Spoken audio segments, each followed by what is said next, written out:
Welcome, everyone, to Creating a Family. Talk about foster, adoptive, and kinship care. I'm Dawn Davenport. I am both the host of this show as well as the director of the nonprofit creatingafamily.org. Today, we're going to be talking about a topic that is immensely popular right now for all parents, and that is helping parents and kids manage phones, the internet, and gaming. I mean, we all have so many questions. How old is too young? How young is too young to have a phone? Is gaming harmful to our kids? Just so much more. In this show, we talk with Dr. Jay Burke. He is a licensed psychologist and an expert in working with children and families. He is the author of 2 books, A Parent's Quick Guide to Electronic Addiction and Code Switching, Social Skills in the Screen Age. This is a re-air of a show that we're bringing back by popular demand. As you can tell, this is a topic that almost every parent of tweens or teens, and honestly, even elementary school age parents are dealing with. So I hope you enjoy it this time around as much as you did the first time. Welcome, Dr. Burke, to Creating a Family. Thank you, and I appreciate the invitation, and my goal is to try to help your audience with as many helpful hints as possible. So I'm looking forward to speaking. Good, we could certainly use it. You know, parents from time immemorial have really worried about the impact of new technology. You can't see me, but I'm using air quotes. This goes back to our, great-great-great-grandparents worrying about the influence of novels, and then to the parents in the 1950s worrying about too much time on the phone, then to the parents of the 80s worrying about too much TV, and on to the present now where we're worrying about our kids with screen time and texting and gaming. So it does seem to a certain extent that this is a perpetual problem. And I think it's complicated because we parents, and I suspect that this would be the case for our forebears as well, but we are digital immigrants. And I love that term because we didn't grow up with technology. And I say that for even those of us who are fairly technology savvy, but we didn't grow up with it. And I see that distinction with my own kids who are digital natives. They did grow up with it, and they are just better at it than I am. Am I alone at seeing that? No, so let's start off with a funny blog I wrote just recently. You might appreciate this. So I was asked to write a blog about it, and I was like, compared it to the Beatles coming to America. Do you remember what year that was? It was in the mid 60s. Yeah, 67. And everybody thought, oh my gosh, the world has gone crazy and people have long hair and the music's crazy and all that. And the answer is that it all sort of pans out. But I think the difference is that it's so much a part of society.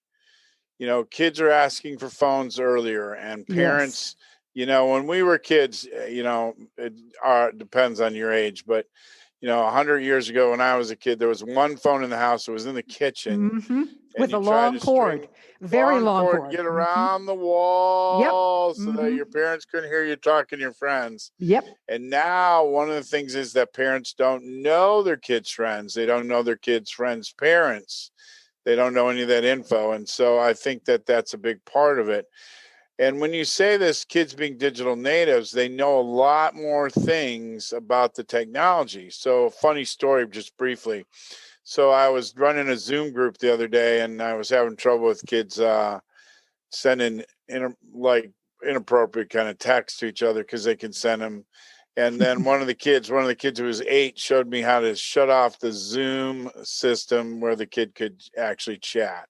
I was like, I didn't know there was a master feature, but there you go. So I'm learning every day too. It's like I've been in Zoom meetings for a year, but boom, there you go. So I think it is part of, we have to respect the fact that kids know stuff, and it's also changing so quickly.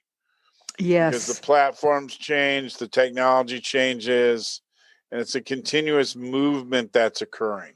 Yes, and what the current, just when we're up with whatever we think is the current social media of choice.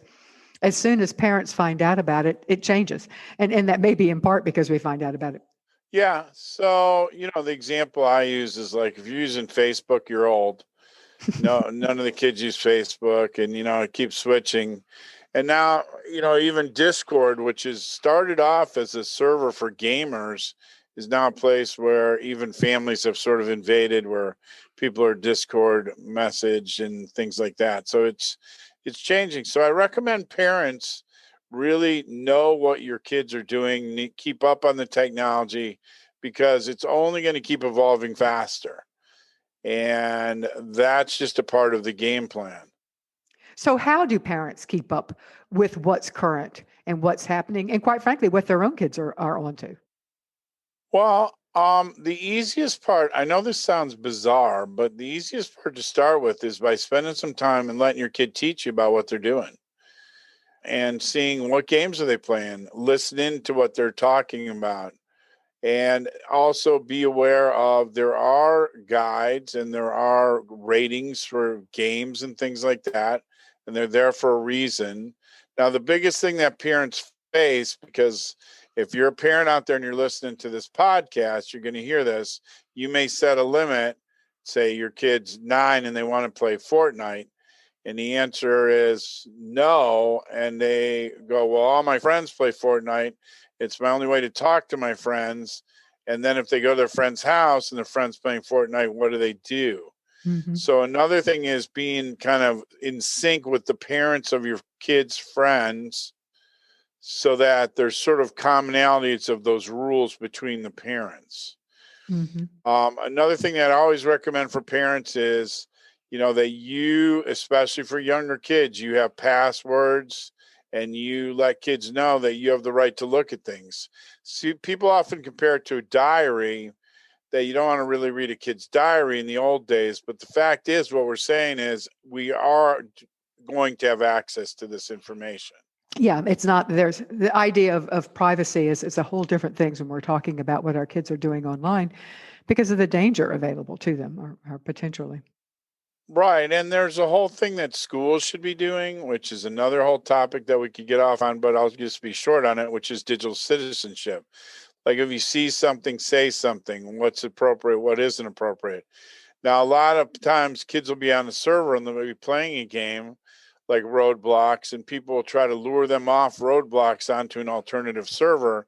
And you have to let your kid know not to do that, because then the rules aren't the same. For example, in Roadblocks, for younger kids, they can't give away an address because the Roadblock safety precautions prevent kids from doing that.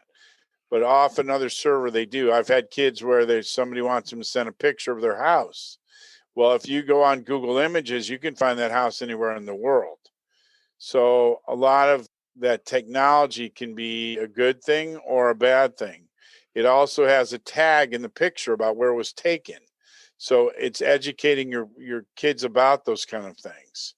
So Mm-hmm. I recommend to parents that you want to keep up on this info, because even the info I'm saying now, 6 months from now, will change.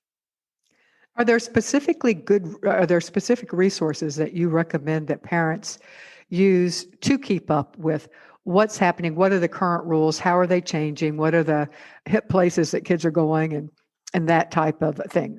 What specific resources would you recommend? Well, I would say, first I can give you my website, which is jayberkphd.com, JAYBERKPHD.com. And if people want to subscribe, I promise I won't spam them, but about once a week I send out an update. Just here's some things you should know.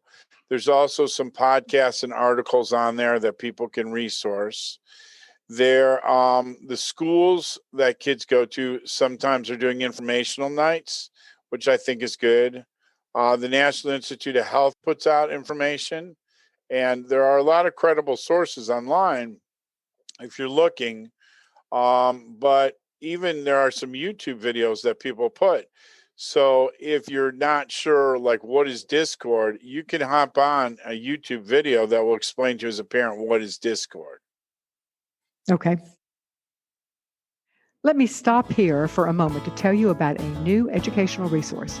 Thanks to the Jockey Being Family Foundation, we are thrilled to offer you free online courses through our adoptioned.org learning platform. You would use this shortened link, which is bit.ly/all cap JBF support, to find 5 courses, one of which is like parenting teens and tweens, and that dovetails nicely with with the content of today's show.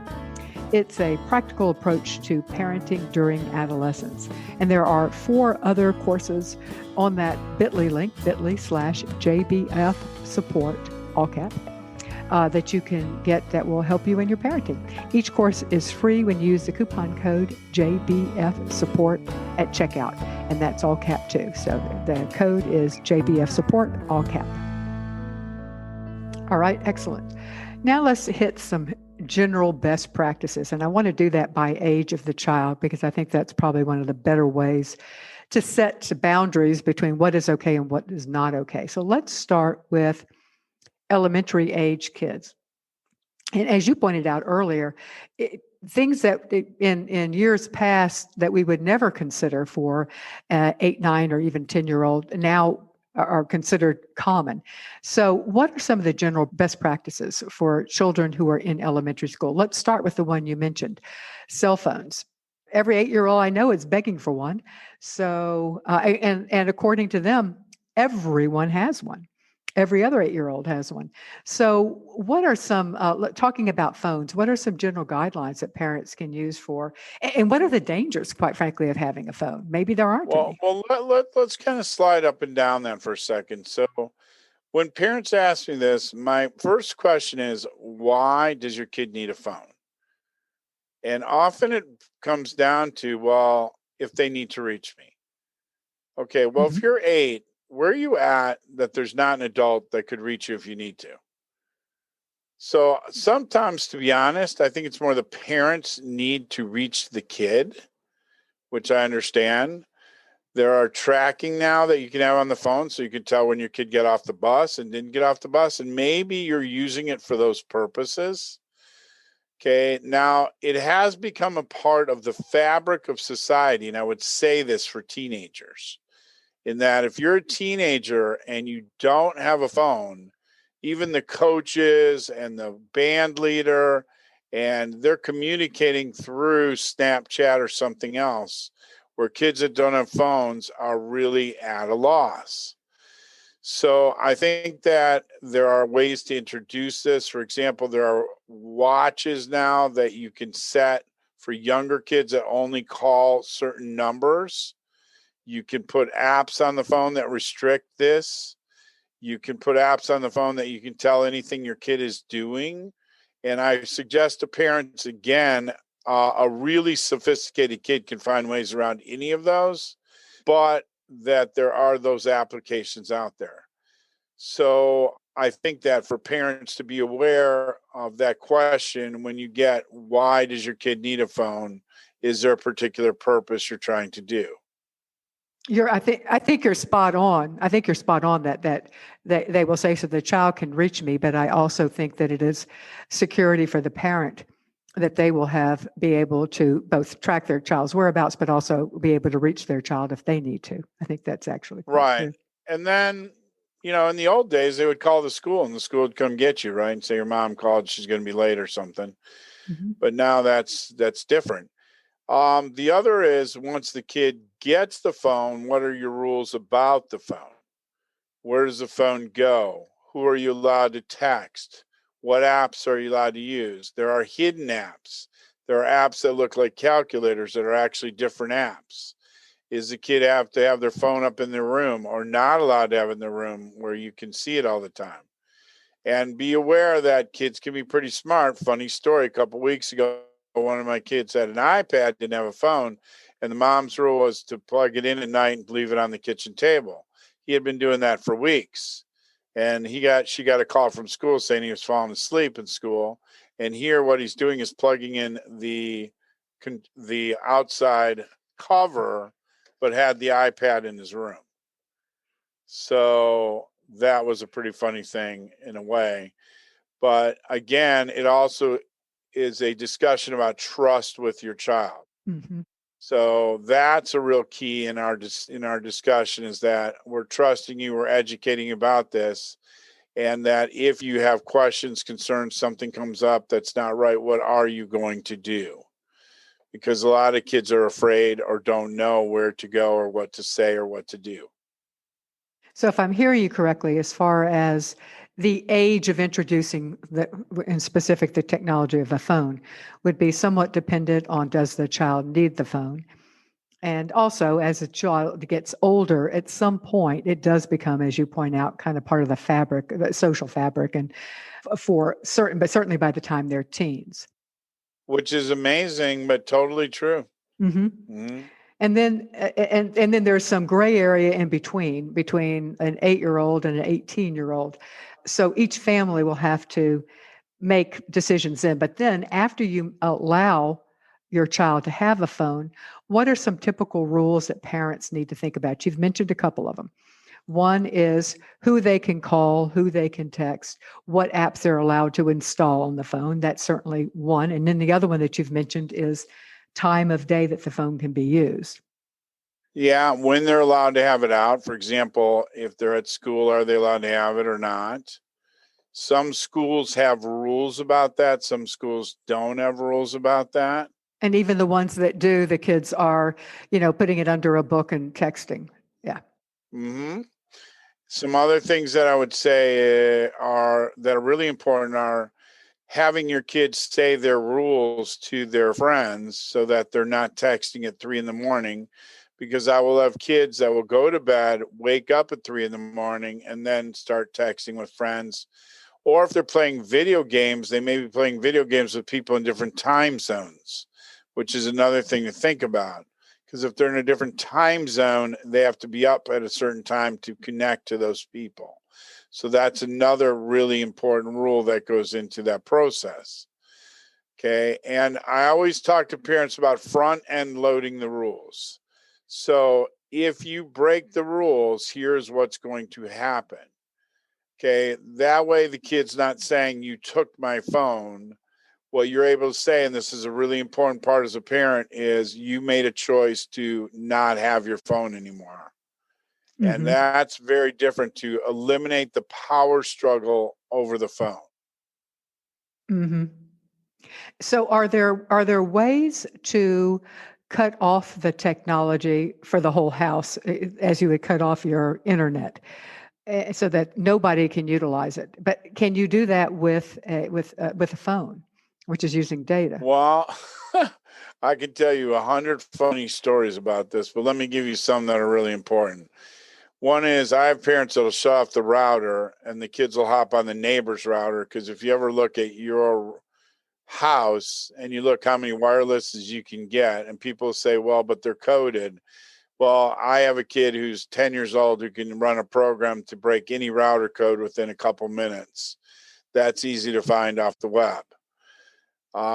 So you can ultimately, we have had situations a lot of times where the kid will threaten, if you take away my phone, I'm going to kill myself or I'm going to bust up the house. And the answer is you can call AT&T or Verizon or whoever your carrier is, and you can suspend that phone. Okay. If you're ultimately that person. Now, there's been a lot of talk in the news lately about kids calling the police on their parents, believe it or not, because the parents took their phone. And so being aware from the start that the parents own that phone is really a key item. Also, some kids are smart and they get what's called a burner phone. And a burner phone is the parents will take the regular phone, but what they don't know is the kid has a second phone that they bought off some kid at school that doesn't have cell service on it, but can hop on the internet and they can make calls and text and do anything they want as well. So it depends. So for every action, there is a reaction. And again, I would come back to the trust issue with your kid and Mhm. say that if you break the trust, then we have a problem. Okay. And if you accidentally break the trust, i.e., you didn't know you did something wrong, the sooner you report that to me, the better. Now, Mhm. I think that's really important. Another thing that's really important to kids to stress, which is huge, is that digital footprint. A digital footprint means that everything that you do out there, it's out there forever. And so you may be at a party. I had a kid with like this who had a red Solo cup in his hand, and he was not drinking beer, but everybody else was. And there was a picture, and with facial identification, he was in that picture with that red Solo cup, and it looks like he's drinking at the party. So every picture that's out there, you got to be careful with what's happening. And also talking to kids about forwarding pictures that are inappropriate, because you can get yourself in trouble if you get an inappropriate picture and then you forward it on to other people. So educating kids about a lot of these rules is really important. And the other thing I would say about them is there's not a one-time discussion. There's a repeated discussion about these types of things. Not only because technology is changing, but also our kids and as they grow and their expectations and what they're seeing changes. So for all those reasons, we need to keep the conversation moving. As you're talking about, for every rule there is a way around it, and that is absolutely the case. And going back to time immemorial, having curfews and people sneaking in, coming in for their curfew and then going straight upstairs and sneaking out off the roof and Out down the window. out the window. So this is again nothing fundamentally new, but it does occur to me that one of the things that I think that helps avoid rule breaking is having buy-in to the rules and having the rules created as a joint as a joint discussion as opposed to an edict from on high. How effective is that? Which also means, quite frankly, that parents may have to give some, that everything that the rules become a compromise. But is that an effective technique? Yeah, so there's a couple buzzwords out there, which are really good buzzwords to kind of talk about for a minute related to this. So the one is collaborative problem solving, which is great, which is really a discussion with your kid about, okay, and this is what I would put to your listeners. Parents say, here's my concern. What do you think we should do about it? And stop talking and give that time for the kid to respond. So rather than here's my concern, here's what we're doing about it. Here's my concern. What do you think we ought to do about it? And sometimes parents are surprised with the answer that the kids come up with, which can be a really good answer and very helpful. Number two, as a parent, is if you're going to do a collaborative problem solving method, you also have to have negotiable and non-negotiable rules. So what are things that are absolutes that you're not bending on, and what are things that you will discuss? And those may change over time, but I think those are important for parents to establish in terms of their process with developing these rules with their kids. And give me an example of a non-negotiable rule. A non-negotiable rule may be you are not allowed to connect with a certain kid that they know has already done something really inappropriate. That would be an example. Another rule, a big one, I could talk for an entire hour about this. You're not allowed to use my credit card or my PayPal account without asking me first. Because what a lot of parents forget is that they set up an account for their kid, but if their PayPal is linked in the phone, it's recognized in the device. And I have kids that have multiple times spent huge amounts of money in skins for games or battle passes or things like that. And that is a real problem. So that would be a non-negotiable in my opinion. Okay, that would make sense. This show would not and could not happen unless we had partners who believe in our mission. And these partners have put their money where their mouth is, so to speak. One such partner is Children's Connection. They are an adoption agency providing services for domestic infant adoption and embryo donation and adoption throughout the U.S. They also do home studies and post-adoption support to families in Texas. Another partner is Hopscotch Adoption. They are a Hague-accredited international adoption agency, placing kids from Armenia, Bulgaria, Croatia, Georgia, Ghana, Guyana, Morocco, Pakistan, Serbia, and Ukraine.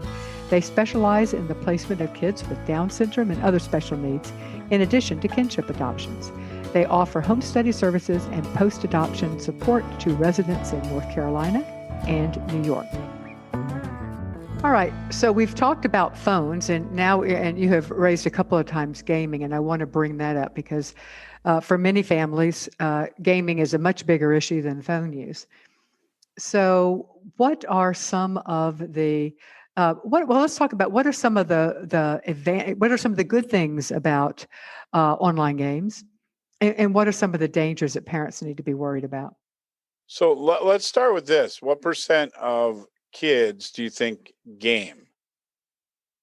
Oh, define what age kid are you talking about? I would think it'd be very high, but It's over 90%. mhm. Is that amazing? And grandma and grandpa are now gaming too. So gaming is not just kids anymore, which is pretty amazing, right? Yeah. So when you look at a gaming continuum, if you think about this, most people game fine. Okay, they recreationally game, and to recreational game, it's fun, it's challenging, and the kids that do well are the kids that have a balance. So I also call it pay to play. So you can game as long as you're exercising, you're still doing things with friends, you're doing this. When you start to see kids have problems, which is really about 7 to 8% of the population, they're starting to have grades problems, friends problems, sleep problems, those types of things. And then when you're talking about severe problematic gaming, not leaving the house and things, you're talking about 2% of the population. Now, so how can games be helpful? Well, there is now esports, which a lot of parents may want to be aware of if they're listening to this podcast. Esports are going to be huge. So imagine in our day, the kid came out with a letter jacket saying football or soccer or swim team. There will now be esports team. Okay, there are huge arenas being built for esports. And if you watch what's called streaming now on Twitch, you'll see that kids spend a lot of time not just gaming, but watching other gamers. So it is something that kids talk about. Kids talk about the lunch table. Kids socialize with their friends. They game with their friends. And that can all be very healthy if done right. And I have kids that play chess with their friends and do other games too, other than just, the traditional sort of Fortnite video games type thing. So that's an okay use of the gaming model that works for many people, kind of healthy recreational part. Hmm. Yeah. So what you're saying is if your kids are sleeping enough, they're doing well in school, they're eating well, they seem to have real life friends, they're probably doing okay then. They're Right. not they've got things in balance, and this would be not significantly different from a kid who is obsessed with, whatever 15 years ago kids were obsessed with. Right. And what happens is you'll see that over time they'll get bored with gaming. They want to do things with their friends or change games. And it's sort of like anything else that, it's a process for them to go through.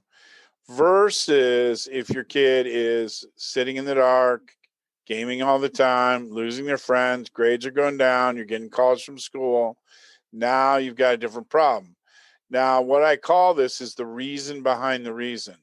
So the problematic gamers, there's usually a problem going on, like an undiagnosed learning problem, depression, anxiety, social phobia, something else that goes along with it. Now, I do coaching all over the world, and I have clients from many different countries. And, as we talk about this, some countries are better educationally, some are different. But for example, some kids, as they go along and they have a learning disability that's undiagnosed, um, then they start having problems, and then they use gaming as a way to avoid. It's an avoidance tool. And what I can say to you is if you're a parent out there, watch this gaming continuum, and that if your kid's starting to slide, you want to get help earlier in the process rather than later. The longer it goes on, the bigger a problem it becomes. Now, also in terms of games, let's talk about there's many types of games. There's first-person shooter games, and there's role play games. And the role play games tend to be more of the individuals who are creative and who are actually a lot of individuals who are on the spectrum play those games. Many of the kids that I have that are ADHD play the first person shooter games. And then there's, of course, the sports games like Madden and those kind of games as well. So knowing what types of games your kid plays also tells you something. Again, I would say sit with them and watch them play, learn what they're playing, and be aware that there are some intrinsic things that are built into games that keep kids coming back.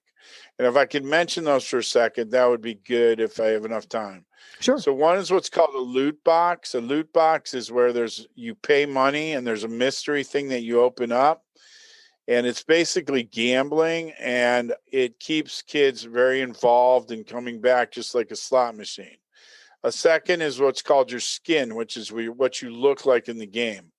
And the last thing you want to be is the default skin. That means the skin that you came with. And so you want to look cool. And so kids will steal money to buy things. There's actually skin gambling that you can do. And in games, there's in-game gambling that you can do with in-game money, that you turn money into in-game purchases.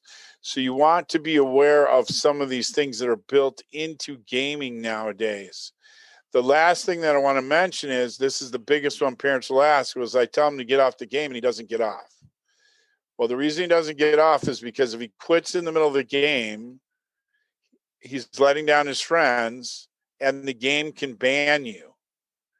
Okay, when we were kids, your TV show lasted a half hour. You're watching Gilligan's Island or something, and at 7:30 it was over. Doesn't work that way in video games. So my position with parents is to say to your kid, what are you doing? Why? What's the problem with getting off the game? Explain it to me rather than just pulling the cord or yelling at your kid. Mm-hmm. And also to front end that one by saying, before you start this game, come talk to me so that we agree in advance how long you're going to be on it, what's coming up, when we're going to eat, or whatever, or what time bedtime is, and so that you don't begin the game if you're not going to have time. And then let's negotiate on a time in the week where you can play and you won't be interrupted and you won't have to. No, that's an excellent answer. And the other thing that's added to that now is mobile gaming. Because it used to be you had to have a console to game with, but now you can be in the car on the way somewhere and be mobile gaming. Yeah, that is big. Are you appreciating today's expert-based show on gaming and internet safety? If so, please tell your friend about what you learned and how you can hear more from Creating a Family. We would be so grateful for your help to get this content and more resources like it in their hands. So please let your friends know about the Creating a Family podcast. Okay, so you talked about that parents need to, when they start seeing a problem, nip it in the bud, get involved early, start addressing it, don't let it go on. But what are the signs that our kids are too involved?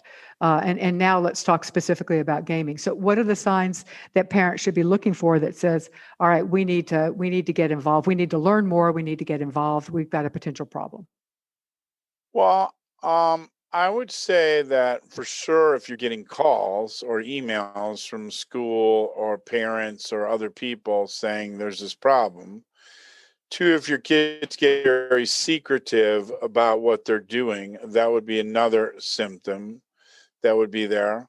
Oftentimes, their friends are changing.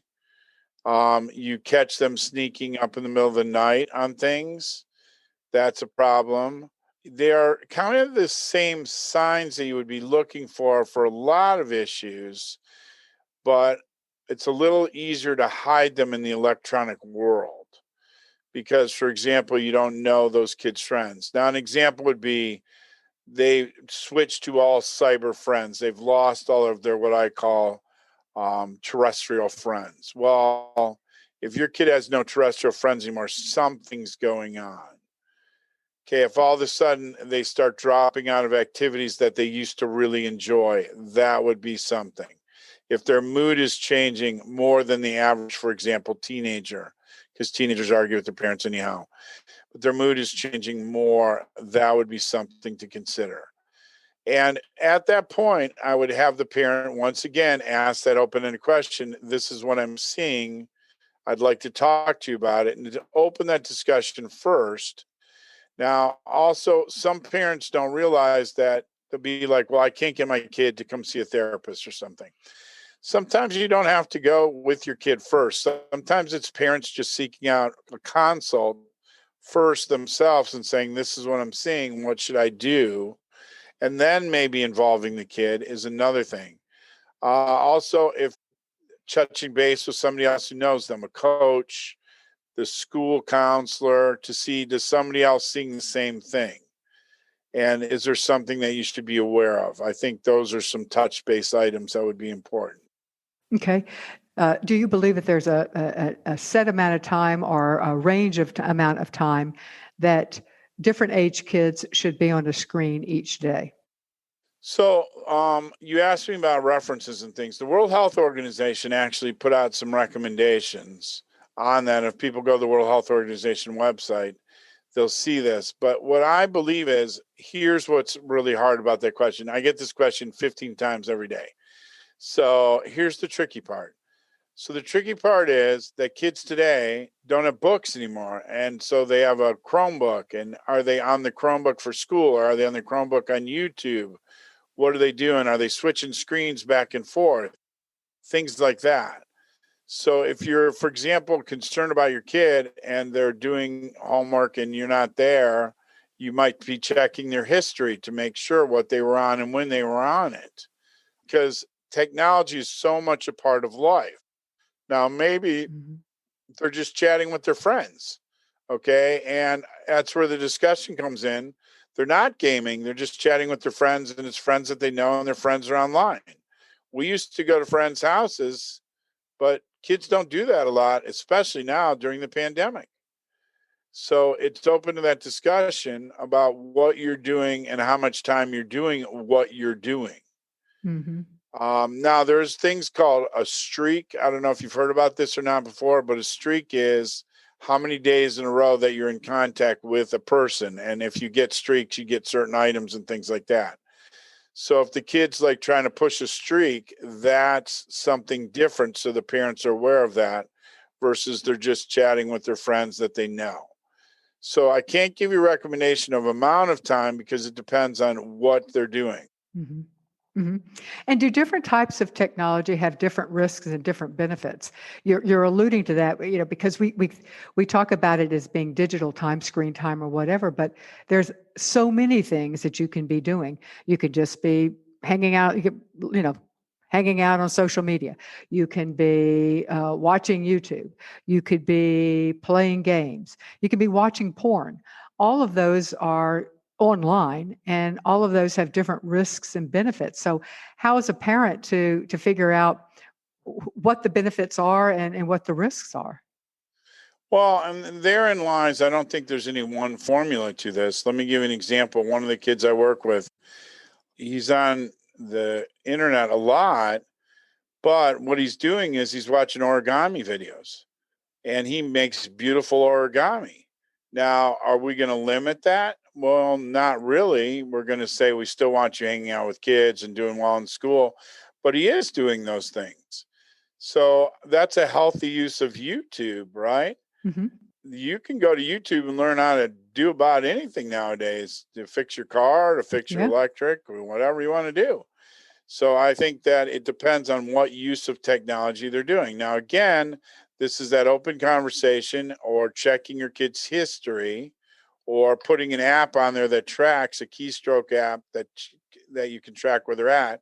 There's also some programs where while your kid's online, you can actually see what they're doing. Okay, this is why like schools nowadays have technology. If a kid types in suicide or searches suicide, it sends a flag to the district, and you will get a call from the district technology people. Huh. So do you think that parents should tell their kids what apps they have installed on their devices? I say to parents to say to your kid, I have the right to, I own the phone, or I own the, it's a school laptop or whatever, and I have the right to put these things on there. So I'm not always having them tell them exactly what's on there, because some kids will just go on YouTube and look up how to route around whatever it Hmm. is. Hmm. And again, that depends on the kid. But once they're doing that, that again strikes that bell of trust. And if there's a trust problem, there's an issue probably going on that they want to be aware of anyhow. Hmm. And when you say you have a trust problem, is it indicative of a deeper problem? As an example, what are some of the deeper problems that you may have if your kid is absolutely flaunting the rules, going around, breaking, waking up in the middle of the night, sneaking, doing things like that? Um, I agree with you that it's indicative of a bigger problem. But what would be some of the bigger problems that might indicate? So that goes into that reason behind the reason. And Yeah. things I would see is they're depressed, they have anxiety, they have social phobia, they're acting academic problems, they're cutting. For example, kids that cut find other kids that cut on the internet. Hmm. Okay. So they find an accepting crowd of where that's okay to do. Same with eating disorders. Yeah. As a matter Mhm. of fact, people post their cutting pictures. So, when you look at these things like DeviantArt, good actual idea that people could post art and people could comment on it. But then it becomes where people start changing it into some inappropriate stuff that's not really good for kids to be on. So all of these things have their pluses and minuses with them. Mm. So I would say, again, deeper issues would be, your kids getting suicidal, depressed, anxious, social phobia, learning problem. They have self-esteem issues. They've lost their friend group. Maybe they've moved and they don't know how to fit in with kids and they're struggling and they need a social skills group. There are lots of remedies for these things that are there, but it does reflect something causing that issue. Hmm. A particular challenge for those listening to this in our audience are families who are adopting or fostering older children or teens. Is that often our kids come to us from environments where there has been very little supervision or very little rules at all, considering about internet use. And so it is not only are they new to our home and reeling from the change and everything that is happening there, but they're also now up against the fact that their new parents, us, have rules about the internet when for them, it may have been a lifeline for them, it may have been their only, and even if it wasn't, there certainly weren't any rules. So, how do we get healthy habits established with kids who have never had any or very few limits set to anything that they do online? Yeah, interesting question because I ran a children's home and I've been involved in that residential treatment for a long time. And what I can tell you is there's a disproportionate amount of adopted or foster care kids in residential treatment centers. Now, when you look at that about why they end up there, oftentimes it's sort of what you're describing. The horse has already been out of the barn, they didn't have rules, or their rules, and I say this in a loving, caring way, their normal was your abnormal as a parent. Hmm. So, for example, they didn't go to school because they were 10 and had to take care of their 6-year-old brother who was sick. And that's their normal, and it becomes abnormal. So, what I recommend for parents that are fostering or adopting is to look at the environment that that child came out of and look at the reasons that they might be doing those things. Now, if you look at Maslow's hierarchy, that's just basically survival is first. Food, clothing, shelter, safety basically comes into place. So if I have a young man who was in foster care for years and went to different homes and things, and he does some real inappropriate stuff on the internet, but that is his coping skill from being violent. Now, it's not a great choice, but the choice becomes, do you want him violent or do you want him doing some inappropriate stuff on the internet? And we're working towards more appropriate ways to manage, but understanding where he came from is huge piece of it. Hmm. Now, maybe the parents have info, maybe the foster care parents don't. Sometimes the information is accurate, and sometimes it's not even accurate what you're getting when you're in those situations, especially kids that have been through multiple foster homes. Hmm. In many situations, that's a very tough deal. The other recommendation I would give to parents in those situations, like foster care parents, is to introduce those rules sort of in a process with them, kind of what's the most important ones first, and then leave open the room for discussion. For example, you can do blank, but it has to be in the living room where I can see it. So there could Mhm. be some compromised material there, because once they're behind closed doors, you don't know what they're doing. Mhm. Um, but they're not just going to go from being out of the barn to all of a sudden following all your rules. That would be really surprising. Mhm. If you're adopting or you're fostering, there's really good support groups out there. And I would also recommend getting support from, podcasts like this and foster care support groups and parents who've been through it that can give you the recommendations. Mhm. Now, last thing I would say is that often hearing it from another kid can be a huge way to go. So sometimes hearing it from your foster parent doesn't have as much clout as hearing it from another kid who goes, "Hey, this is pretty reasonable." And that peer-to-peer network can be very valuable in that circumstance. So what I hear you say is first of all, try to understand what experiences your child has come to you from, and understand that they didn't, that this was their normal, and so make change gradually from that standpoint. And then the second thing I heard you say was to prioritize your the things that you will compromise on, the things that you can't compromise on, and focus on the biggies first, and then third, try to have your child be aware of what other kids that he will be or she will be hanging out with, what their rules are, to help normalize what your rules are. Would that be a good summary? Right, right. And then the last thing I would say to that too is that in that situation, also having other people talk to your child is helpful too. Teacher, guidance counselor, scout leader, church person, something like that. So it doesn't seem like the parent's always the ogre, if that makes sense. Sure. Yeah, it makes good sense. And it diversifies the sort of that heavy burden that's there. And it's like, okay, wait a minute. Other people are telling me the same thing. That's maybe makes some sense to me. And I find that parents feel that goes a lot better than just the age old, the rule is the rule. Why? Because I said so. And possibly for parents that remember your parents saying that when we were kids, you were like, okay, I didn't argue. But nowadays, it's a different culture of kids out there. Well, yeah. And I think in this case, our kids think that they, number one, know a lot more, probably inaccurately, think that they know a lot more about what is actually happening, what's available, and ways around it than we do. Yeah.